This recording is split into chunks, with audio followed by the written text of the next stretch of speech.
Hello, and welcome to another episode of A Noob's Guide. Same disclosure as before. I don't know what I'm doing. If you actually know how to play Destiny, you will probably find my thoughts completely wrong. The purpose of these videos is to document what I know, so when I look back at my knowledge in the future, I'll be able to laugh and be amused by how much I've grown. A common theme I've seen on the internet is the claim that Destiny has a lot of grinding. I don't agree. It's definitely possible to grind in Destiny, but that isn't the only way to play. I would argue that the systems in the game actively encourage not grinding, and instead encourage playing a variety of activities and exploring. One of my favorite parts of Destiny is the overwhelming amount of content. I've been told that the Destiny content vault took away a lot of content, but as somebody who never played with the old content, the current world of Destiny seems impossibly vast. I've been playing for about 3 months now, and it seems like I have many months, if not years, of additional content still to catch up on. And that doesn't even consider that every few months Bungie introduces a new season with additional content, quests, and missions. If you're starting out in Destiny like me, the amount of content is overwhelming. However, there are a few systems in the game that help guide you and ensure that you have plenty of variety each week. First, let's talk about the weekly challenges. Each week, Destiny refreshes a list of weekly challenges that award special powerful and pinnacle gear. Powerful and pinnacle gear are the only way to advance through the higher light levels, and if you wanted to play the game to grind, you would specifically do the weekly challenges to level up your character. However, if you are playing Destiny for fun, the weekly challenges provide guidance to add variety to your Destiny experience. They make it easy to know what activities you haven't done in a while. Generally, when I'm getting on Destiny and I don't have anything specific in mind I want to play, I just look at the weekly challenges and then pick one I haven't completed to go out and complete. This ensures that I have ample variety in my Destiny experience and don't get stuck just grinding Crucible matches over and over again. There are multiple ways to split the challenges up, but at a high level, I think about the weekly challenges as 3 buckets. The first bucket is the ritual activity challenges. Destiny has 3 types of ritual activities: Strikes, Crucible, and Gambit. Strikes are the PvE campaign missions that can be replayed. Crucible is the PvP mode, and Gambit is a hybrid between PvE and PvP. Each week there is a challenge to complete 3 matches in each of the ritual activities, and there is also a challenge to complete 8 of the activity-specific bounties. In Crucible, there is also a weekly challenge of winning 7 rounds in the Crucible competitive mode, where each game is a best of 7 rounds. While daunting at first, this challenge isn't too hard to complete, especially if you have a friend or two who can help carry you through the matches. If you enjoy strikes, the higher level Nightfall strikes also offer challenges for completing 3 Nightfall strikes and also a challenge for scoring over 100,000 points. Scoring 100,000 points is a difficult challenge and generally requires playing with a full fire team of 3 people and completing the mission on one of the harder difficulties. Only the easier difficulties of Nightfall strikes support matchmaking, so if you want to go for one of the harder modes, you need to have friends to help you out. If you're looking for friends, feel free to join us on Discord. The next bucket of weekly challenges are the seasonal activity challenges. Every 3 months, Bungie releases a new season. Each season also brings new activities, and these activities have challenges. In Destiny, each season costs $10. Unlike games where the season pass is just for cosmetics, the Destiny season pass includes quests and activities, which makes buying the season pass definitely worth the money. If you own Season of the Hunt, which was last season, there is a weekly challenge to complete 5 Wraithborn hunts. If you own Season of the Chosen, the current season, which is still available to purchase, there is a weekly challenge to complete 9 Battleground Activities.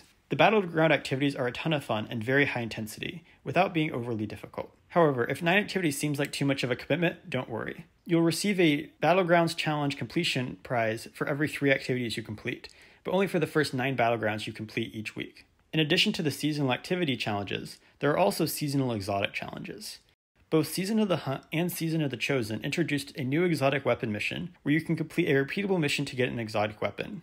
Each week you can claim 1 copy of the exotic weapon when you complete the mission. These missions are difficult and fun, and the rewards are very good. It's possible to complete the mission solo, but it's much more fun to do it with friends. The final bucket of weekly challenges are the PvE challenges. These are a series of one-off mission-based challenges. There is a weekly challenge to complete the Deepstone Crypt Raid, the Prophecy Dungeon, an Exo Simulation, and an Exo Stranger challenge.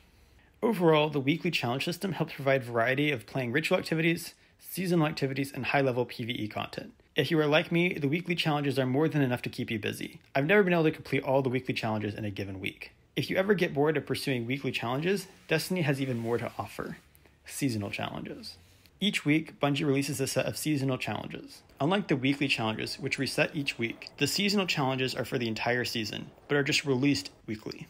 Once you complete a seasonal challenge and get the prize, you can't get the prize again. The prizes for these seasonal challenges are mostly just XP, so I don't think it's really worth it to pursue the seasonal challenges for the prize. The idea is that you pursue the challenges to make sure you have variety in your gameplay, because the seasonal challenges will make you go and try different things in the Destiny world, which you may not try ordinarily by yourself. Earlier I mentioned that there are weekly challenges for completing 8 bounties. Unlike the weekly and seasonal challenges, which are automatically triggered, bounties are a bit more complicated. Before you play an activity, you need to purchase whatever bounties you plan on completing. The normal way to get bounties is to go to the vendor and purchase the bounty directly. However, the better way is to download the Destiny app on your phone and just buy the bounty from the app. Using the app means that you don't need to go to the tower to buy the bounties. You can buy bounties from the Destiny app anytime you aren't in an activity. In other words, you do need to go to Orbit to purchase bounties. Most vendors offer both daily bounties and repeatable bounties. The daily bounties are super cheap, costing only 250 glimmer. So if there's even a slight chance that you might complete a daily bounty during your playing session, I recommend just buying the bounty. The repeatable bounties are fairly expensive, but are useful if you're trying to complete one of the 8 bounty challenges in a single sitting, since there are only 4 daily bounties each day.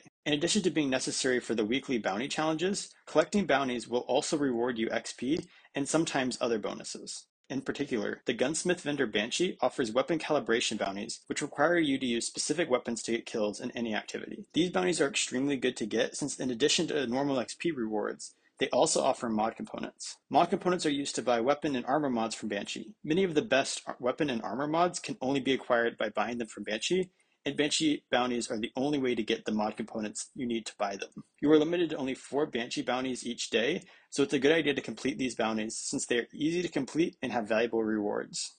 Finally, don't forget to claim your season pass rewards. While playing, you'll slowly upgrade your seasonal level. Each time you level up, you unlock a prize in the season tab, which needs to be manually claimed. The bottom row of the season pass is only available to people who pay for the seasonal content, but the top row is available for free to everybody.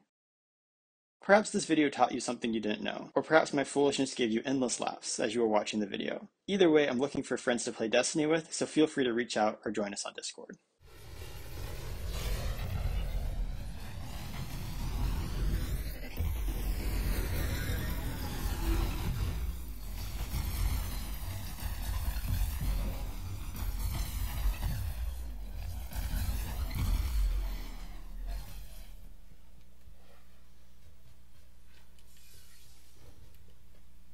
There's a chest somewhere, right?